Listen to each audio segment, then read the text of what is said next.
I'm Kelly and welcome to Cupcakes Reads. And this is week 2 of me reading Christmassy books from my Christmas cup. Books at random. Christmas books. I haven't really come up with a proper title for it, but I have 2 books to update on because I finished yesterday's book at bedtime and it was too late to film. I was tired, so I'm gonna give 2 updates today. Update number 1 for yesterday was one of my most anticipated reads of December. I made a list and I checked it twice and there were 20 books I really wanted to read in December. This was one of them. Clued in Christmas by Mia Hientleman. I love Cluedo. I know it's called Clue in the US, but in the UK we call it Cluedo. I don't know why there are differences, there just are.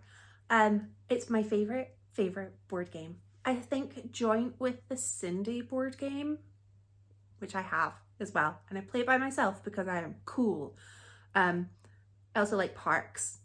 I'm not here to list board games, but I was so excited about this book because I had heard it described as a romance that involves Cluedo escape room / cosplay kind of things, and it did. This is a second chance romance between Nadia, who owns a board game shop, and Micah, who owns a bookshop. And to make things a little bit more complicated than just a second chance romance, Micah has a daughter that he never told Nadia about, and she's staying with him. And his daughter Jillian is just very into this romance. She is just invested, as are Nadia and Micah's friends, because they used to be part of this group of friends and they all kind of paired off. And these two didn't work out. So everyone else is a bit like, come on. But they do work. They work as a couple, and it was really quite sweet to read about their rekindling of their romance. There was a Wham style ski lodge adventure. There were snowball fights. There was a hot chocolate bar. It sounded fantastic. There was also this fun element of board games sort of woven into the book, and just the grand declarations of feelings were just fun. I loved this. I was again crying. There were things that happened in this book that I feel like with Christmas books, I am willing to suspend belief of what is and what isn't realistic. I want my Christmas books, my Christmas romances in particular, I want it to be like a Hallmark film. I want them to fall in love, get married in 2 days. I want it to be so unrealistic, and I'm okay with that. I feel like there were things that happened in this book that had they happened in any other kind of romance, I'd be like, now come on, you're being unrealistic here. But it's Christmas and you can suspend belief at Christmas, and I did, and I had a great time. I really want to go and read the rest of the series of this book. No, the rest of the books in this series. I'm very tired. I think you can tell. This is book 3 in a series, but they do work as standalones, which is fantastic. But I do want to go and read books 1 and 2 because I love a board game backdrop to my romance. Who knew? I didn't, but here we are. I'm learning things. The last thing I'll say about this book is it was spicy. There was spice. There was a little bit of smut. And I cackled. The next book I read did not have smut. There was no cackling. It was a very cute, chaste romance called Cupcakes for Christmas by Kate Hewitt. This was a woman had returned to her hometown to run a bakery, a cupcake shop. And she sort of starts this relationship with a customer, and they kind of, it's almost like insta love. They hit it off so quickly, and our protagonist Olivia just falls head over heels for this new customer who she'd never met before, and they start this cute little romance. This was just a cute romance with some, I was gonna say older protagonists. I think the main character's 40. She's 3 years older than me. So not really old, well, older, but not older. I mean, when I say older, I'm thinking, you know, 60s. But I thought it was charming and sweet, and I really liked the relationship in this book. And there was a cat who was called Dr. Jekyll. And you know, I love me a cat character. I've had a good time with these two, so I'm excited to see what my pick is for tomorrow.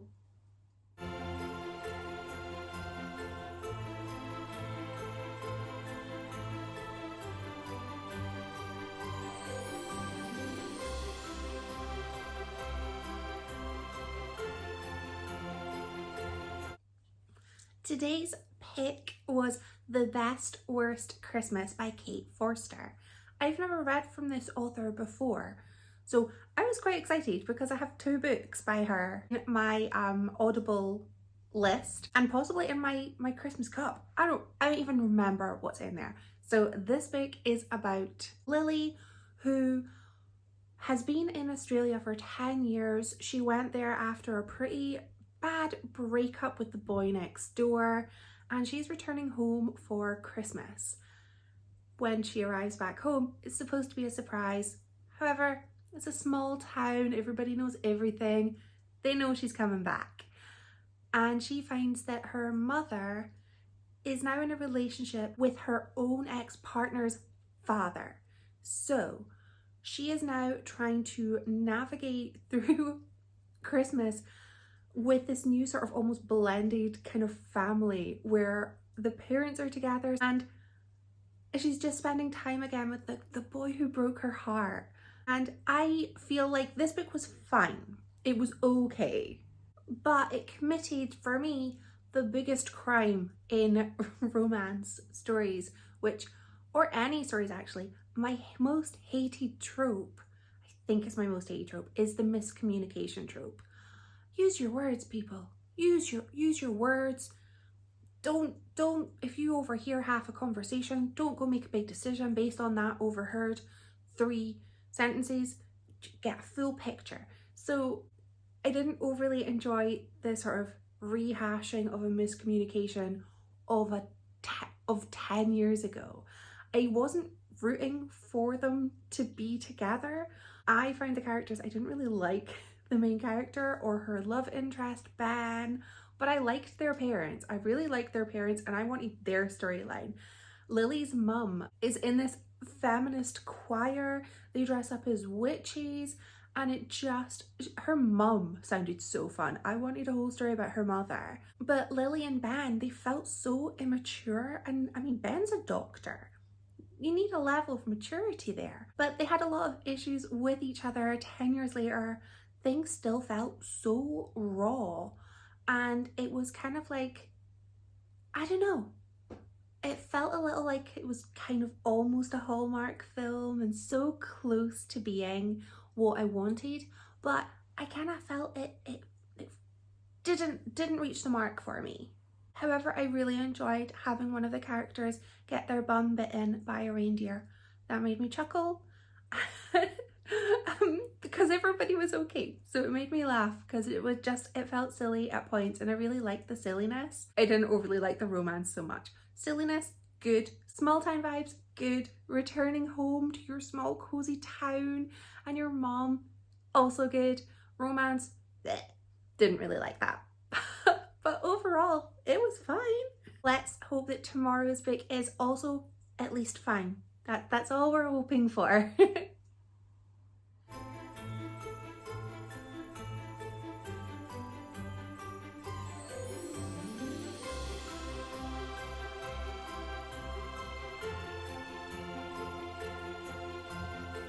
Some days have passed since my last update. I had been planning to video every day, just a little update, but then what happened was life happened, and I haven't been able to film every day as intended, but I have been keeping up with my reading. So I have the final 4 book updates from this last week, and let's just go through them because I have found a new favourite and I'm not ready to shut up about it. I'm going to go through them in order of when I read them. So Sunday, I picked the biggest book on my Christmas Advent TBR, which was 3 Holidays and a Wedding by Uzma Jalaluddin. I'm calling it now. If you only read one festive book this year, I am going to just maybe suggest that it is this one, because this book gave me everything. Everything. It is set in the year 2000, a magical time. And this year is the year where Christmas, Ramadan and Hanukkah all kind of overlap. So there are 3 holidays being celebrated during a very small amount of time, which makes everything feel a little bit more magical. This book focuses on Miriam, who is heading to Toronto for her sister's wedding, and Anna, who again going to Toronto to meet her boyfriend's family for the first time. Unfortunately, due to severe turbulence, very stormy, snowy weather, the plane has to make an emergency landing in the most picturesque, cozy chocolate box Hallmark movie town. And they are in this remote, snowy inn where they're just basically, they're snowed in. And they're waiting to be able to go off to do what they had planned to do. And this book, if everything, there is romance. 2 romances, because we've got 2 main characters, they're each getting a romance. We've got a new romance, and we've got a sort of, oh, I'm glad you 2 kids finally stop being idiots and realize that you're both wonderful moment. There is some family drama. There is a grandfather character who I love. I love him. My star of the show. There is a film, a Christmas film, being filmed in this beautiful, picturesque location. And there is also amateur dramatics, because of course there has to be an amateur show. And it's just magical. But in addition to all of this, which is just, it's like the cozy Christmas films that I will watch 18 in a row of, where they're all basically the same film, but just kind of different cast. I love that, but more than that, this gave me friendship. This gave me a beautiful relationship between Miriam and Anna, both of whom were kind of rudderless. They were both lost. They were both dealing with a lot of things and kind of felt not their best selves, and they just needed a support network, like they needed a friend, and they found that friendship in each other, and I was sobbing hysterically. I loved this book. I loved everything about it. I threw 5 stars at it. At one point my partner came in because I was sobbing so loudly, and I just yelled, "I love love," and he just left me to it. It's a truly very magical and wholesome book, and I just absolutely loved it. I read this on ebook, and I want to get a physical copy because I can see myself reading this over and over and over. And I really liked that it wasn't Christmas focused. There are a lot of things that are happening in December that it was really interesting for me to read a book that focused on, you know, Ramadan's happening too, Hanukkah's happening as well. So I really like that, and I got so much just enjoyment from this, and I loved the characters, I loved the setting, I loved the story, I loved the drama. I loved this. This is my highlight of December thus far. Every other book that I read in December has to best this one. So good luck to them. In quite a contrast to reading the biggest book on my festive TBR, Sunday gave me my shortest book on my December TBR with The Candy Cane Killer by Alice Webb. This book was only 12 pages. How much can I say about a book that's 12 pages without giving any spoilers? It is about a murder. A murder happens with a candy cane in a butcher shop, and we have our protagonist, who's an older lady, and she gets involved, you know, solves the case, and it was fine. It was a fine book, but with such a short page count, there's not enough time to really get into the characters or the story. But I would read another book by this author. I had an alright time. Monday's book was Cremas, Christmas Cookies and Crooks by Harper. This is part of a series set in Cape Bay surrounding Fran, who has a cafe, and she finds herself, she's a bit of a nosy Parker, finds herself getting involved in solving or looking into some murders, much to the chagrin of the local police force, who are like, Fran, can you not? This was book 6 in a series, so I'm quite invested in this series, and I feel though that each of these books could be read as a standalone. I don't think that it's relevant to have read any of the previous ones, because there are lots of sort of moments of repetition of what brought Francesca to Cape Bay, why she's running the cafe, her relationship with everybody that she meets. If you haven't read any of the other ones, but you hop in at book 6, you won't be lost, you'll be fine. This book surrounds the murder of a very unpopular drama teacher. And then the person who is arrested for the crime turns out to have been a beloved teacher. And Fran is asked by her friend to look into the murder, to help prove this teacher's innocence. What happens next is just Francesca going, looking into things, getting herself into silly situations, almost getting herself arrested on numerous occasions, harassing a teenager. You can't do that, Francesca. Stop it. And just throwing these wild accusations everywhere, and then getting really annoyed when the police were like, stop it. Stop poking your beak in. And she's like, what did I do? So it was quite funny, but I feel like I'm reading these books and I'm chuckling at the ridiculous things that the main character is doing, and I don't think I'm meant to. I think I'm meant to be, yes, I am on your side. But she's not a nice person. She's very judgmental and rude and like obnoxious. I'm not rooting for her, but I am rooting for the mystery to be solved, if that makes sense. These are relatively short murder mysteries, and I do find myself finding them a little bit of a comfort read, even though they're not the best character development for me. But I am liking that the side characters are getting a little bit more growth. And then after having a little change from romance to my 2, can I really count it as 2 mysteries? 12 pages? I'm counting it. I got a bit of a more meaty mystery for Tuesday's pick, which was Sherlock Holmes and the Christmas Demon by James Lovegrove. This might also be one of the longest books from my festive cup. Sorry, I am coughing really badly. I think my eyes are all red. I went outside today and it's cold and my lungs are not happy about having to go outside, so I'm coughing a lot. This book surrounds Sherlock Holmes and Dr. Watson.